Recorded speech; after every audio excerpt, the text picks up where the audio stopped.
નમસ્કાર દોસ્તો, થોડા સમય પહેલા વકફ બોર્ડને લઈને જે કંઈ ચુકાદાઓ આવ્યા છે એમનાથી અંધભક્તોની અંદર એક ખુશીની લહેર છે। આપણને એવું લાગે કે આ લોકોને કદાચ એક એક વીઘા જમીન આપવાની હશે એટલે અંધભક્તો ખૂબ ખુશ થયા છે।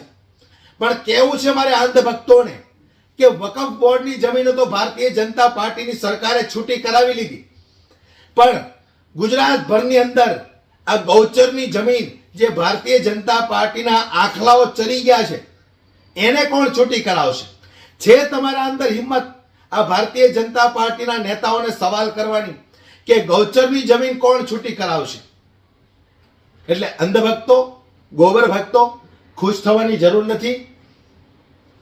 જે રીતે ભારતીય જનતા પાર્ટીની સરકાર વકફ બોર્ડને લઈને છેલ્લા કેટલાય સમયથી મહેનત કરી રહી હતી, તનતોડ મહેનત, અને અંતે ચુકાદો સુપ્રીમ કોર્ટ સુધી પહોંચ્યો અને ત્યાર પછી સુપ્રીમ કોર્ટે આ વકફ બોર્ડને લઈને એક નવો વળાંક આપ્યો છે।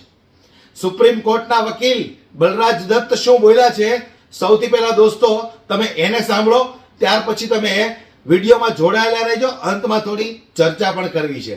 જે રીતે સુપ્રીમ કોર્ટના વકીલ બલરાજ દત્ત વકફ બોર્ડને લઈને જે નવો વળાંક આવ્યો છે એના પર શું ચર્ચા કરી છે સાંભળો તમે।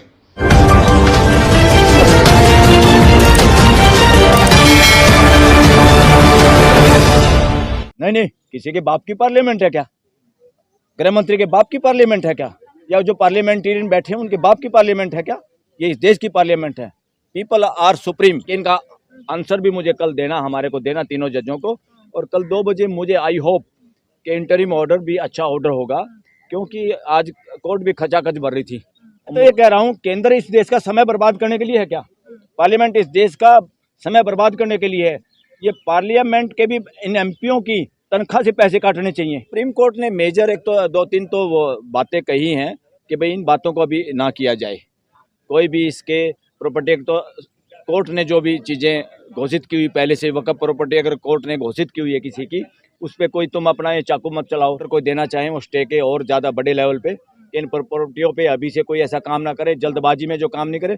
जल्दबाजी में कानून पास करना, जल्दबाजी में भाग के शादी करना, उसी तरह से ये काम, ये तो प्राइमा फेसी लग रहा था कि जो ये कानून बनाया है इसमें जो ट्रांसपेरेंसी होती है, जो कानून को बनाना चाहिए सही सोच समझ के, सबकी भागीदारी के साथ। कानून बनाने का ये मतलब नहीं है कि पार्लियामेंट में किसी पार्टी की मेजोरिटी है, जो मर्जी कानून बना लो और जल्दबाजी में कानून बना लो, आधी रात को कानून बना लो। ये दिस इज नॉनसेंस। ये मिसयूज है पार्लियामेंट का। जैसे abuse of law, abuse of process होता है, this is abuse of parliament. Parliament का कोई अब्यूज नहीं कर सकता, उसका मिसयूज नहीं कर सकता। पार्लियामेंट का सिर्फ सदुपयोग किया जा सकता है पूरे देश के हित में। और वो देश का हित चाहे मुस्लिम का हो, चाहे हिंदू का हो, चाहे ईसाई का हो, चाहे सिख का हो, इनके बारे में भी कानून बनाने के वक्त पूरे 142 करोड़ लोगों को ध्यान में रखना जरूरी है। क्योंकि हर कानून, हर फैसला, हर पॉलिसी के बाद फ्रेटर्निटी बढ़नी चाहिए, देश के अंदर भाईचारा बढ़ना चाहिए। किसी के अंदर भी किसी को ये ना लगे कि मेरे साथ नाइंसाफ़ी हुई है। कोर्टों में अब देखिए, ये जो ही पास किया कानून, उससे पहले ही उतावले थे लोग कोर्ट में आने के लिए। तुरंत कितने लोग कोर्ट में आए हैं? इसका मतलब क्या है? इसका मतलब पार्लियामेंट ने बदमाशी की है, सिंपल। और पार्लियामेंट कुछ भी करे, सरकार कुछ भी करे, पॉलिसी कुछ भी बने, आफ्टर ऑल देश की हाई कोर्ट और सुप्रीम कोर्ट, जिनको कॉन्स्टिट्यूशनल कोर्ट कहा जाता है, इनकी जिम्मेदारी है पूरी तरह देखने की कि ये जो काम कर रहे हैं ये संविधान के मूल भावनाओं के हिसाब से काम कर रहे हैं कि नहीं कर रहे हैं, ये न्याय के हिसाब से काम कर रहे हैं कि नहीं कर रहे हैं। इस कानून के साथ अगर मान लो वक़्फ़ प्रॉपर्टी पे कोई काम करना था, वक़्फ़ पे कोई काम करना था, पहले तो अगर या तो जैसे स्पेशल मैरिज एक्ट बना था एक देश के अंदर, स्पेशल मैरिज एक्ट में जो खुद को शामिल करना चाहे करे, छूट है पूरे देश के लोगों की। कोई भी आदमी चाहे वो किसी भी रिलीजन का हो, स्पेशल मैरिज एक्ट के तहत लड़का लड़की जो शादी के काबिल हैं वो शादी कर सकते हैं, कोई बैन नहीं। और अपने रीति रिवाज से भी जो करना चाहता वो भी कोई बैन नहीं। इसलिए स्वेच्छा से लोगों ने कोई विरोध नहीं किया उस कानून का। जो पढ़े लिखे तबका या कोई ऐसा है, एक रिलीजन दूसरे के रिलीजन में आपस में कोई टांग अड़ा रहा है, कई बार घर वाले नहीं बच्चों की बात मानते तो शादी करना चाहे, वो एक मौका दे दिया। इसी तरह से सबसे पहले किसी एक की बजाय देश के अंदर इस तरह का अगर कोई कानून बनाना था तो एक कॉमन कानून ऐसा बनाना था जो स्वेच्छा से कोई भी लागू करे। अब आपको चिंता हो गई वक्फ बोर्ड की, वक्फ प्रॉपर्टी की, वक्फ बोर्ड के मेंबरों की, आपको चिंता मंदिरों की नहीं है। मंदिर रजिस्टर्ड है क्या देश के सारे? फुटपाथ पे मंदिर बने हुए देश के अंदर। आप एक के ऊपर ब्लेम नहीं कर सकते। इस देश को, ये संविधान के हिसाब से चलने वाला देश है, ये मानवता का देश है। ठीक है, यहाँ के लोगों को फ्रीडम है रिलीजन मानने की, मगर सभी रिलीजन को हिसाब भी देना होगा देश की जनता को, 142 करोड़ लोगों को, कि हम जो कुछ कर रहे हैं मानवता के लिए कर रहे हैं, सबकी भलाई के लिए कर रहे हैं। हम आप लोगों के बीच में दरार पैदा करने का कोई काम नहीं कर रहे। ये फ्यूचर में ऐसा कानून बनाने की जरूरत पड़ेगी देश को। सर, कल फिर इस पर सुनवाई होने वाली है। क्या जी। आपको लगता है कि केंद्र जो मुद्दे आज सुप्रीम कोर्ट ने उठाए हैं, जिस आधार पर उन्होंने कहा है कि ये कानूनी और संवैधानिक तौर पे नहीं टिकता है, तो उस पर क्या केंद्र सरकार अपने लिए जिरह रख पेश कर पाएगी सुप्रीम कोर्ट में? देखो, प्राइमा फेसी तो जो ये एक्ट बना है, इसमें जो ऑब्जेक्शन किए हैं, जो लोगों ने पटिशन फाइल किए हैं, उससे तो मुझे नहीं लगता इतना समय लगना चाहिए किसी कॉन्स्टिट्यूशनल कोर्ट को। आज ही इंटरिम ऑर्डर दे देना चाहिए था। तो सर क्या मैं एज एन एडवोकेट ही बात कर रहा हूँ। मैं ही सोचता हूँ अगर बाई चांस मैं जज होता तो इतने दिन से ये मामला चल रहा है, हम सब लोग अखबारों में पढ़ रहे हैं, और जो पटिशन आते हैं इतने दिन के तजुर्बे में इमीडिएट पता चल जाता है कि कहाँ कहाँ गड़बड़ है, कौन कौन से ऐसे पॉइंट है। मगर फिर भी चलो कोई बात नहीं, सुप्रीम कोर्ट ने कहा कल सुनेंगे दोबारा 2 बजे, तो इंटरिम ऑर्डर कोई देना चाहें वो स्टे के और ज़्यादा बड़े लेवल पे, इन प्रॉपर्टियों पे अभी से कोई ऐसा काम ना करे, जल्दबाजी में जो काम नहीं करे। जल्दबाजी में कानून पास करना, जल्दबाजी में भाग के शादी करना, उसी तरह से ये काम, ये जल्दबाजी सारी नुकसानदायी है। तो सुप्रीम कोर्ट ने मेजर क्या बात है कहीं, आज क्या बात थी? सुप्रीम कोर्ट ने मेजर एक तो 2-3 तो वो बातें कही हैं कि भाई इन बातों को अभी ना किया जाए। कोई भी इसके प्रॉपर्टी, तो कोर्ट ने जो भी चीज़ें घोषित की हुई पहले से, वक्फ प्रॉपर्टी अगर कोर्ट ने घोषित की हुई है किसी की, उस पर कोई तुम अपना ये चाकू मत चलाओ, अपनी तलवार मत चलाना इस कानून की। और दूसरा, जो जांच कर रहे हैं कलेक्टर, सरकारी कर्मचारी, सरकारी ऑफिसर, अधिकारी, वो जांच कर रहा है। जब तक वो जांच का कुछ नहीं कहे कि उसकी जांच में वो कोई चेंज ना करे, अभी तक कुछ इन बातों पे चेंज ना करे, अभी वो बातें वहीं पर रहेंगी। वो अपनी जांच बेशक जारी रखें, अभी फैसला नहीं ले इस बात पे। और ये सबसे बड़ा धोखा इस देश में कि कलेक्टर या डीसी किसी काम को करते हैं। कलेक्टर और डीसी प्यादा था अंग्रेजी हुकूमत का, गवर्नर जनरल के प्यादे, जैसे मदारी का बंदर होता ना, उनके जरिए इस देश में हुकूमत करते थे। वो ब्रिटिश राज था, वो एक तरह से शासन था देश में।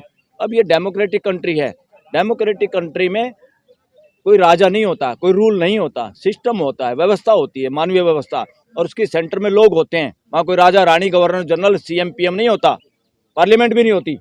सबसे केंद्र में देश के लोग होते हैं, और उस देश के लोगों के लिए जो कानून बनाया जाता है, या जो कानून बनना चाहिए, वो एक बात को ध्यान में रखने के बाद बनाया जाता है, वो है फ्रेटर्निटी, भाईचारा, समाज का इकट्ठा रहना, वो ज़्यादा जरूरी है। इसलिए, और कुछ प्रश्न भी उन्होंने पैदा किए हैं कि इनका आंसर भी मुझे कल देना, हमारे को देना, तीनों जजों को। और कल 2 बजे मुझे आई होप कि इंटरिम ऑर्डर भी अच्छा ऑर्डर होगा, क्योंकि आज कोर्ट भी खचाखच भर रही थी और मुश्किल से दरवाजे पे। कल उम्मीद है स्टे मिल पाएगा आप लोगों को? मुझे उम्मीद है अगर ओपन दिमाग से कोई भी जज सुने तो इतना मुश्किल काम नहीं है ये।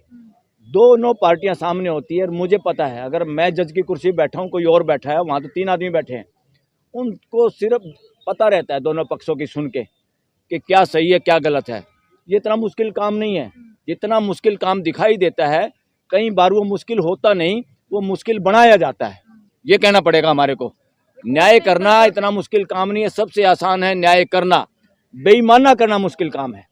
बेईमाने के लिए बहाने बनाने पड़ते हैं, उसमें जो लॉजिक और रीजनिंग आप देंगे वो उसमें गड़बड़ होती है, वो लोगों को हजम नहीं होती। जब न्याय करते हैं तो दोनों पक्ष खुश होते हैं। घर में भी जब हम न्याय करते हैं ना, सारा परिवार ही खुश हो जाता है, सारे मिल जाते हैं। मुक्त कराने के लिए कानून लाया गया है, जो कब्जा हुआ है वक्फ बोर्ड के नाम पर।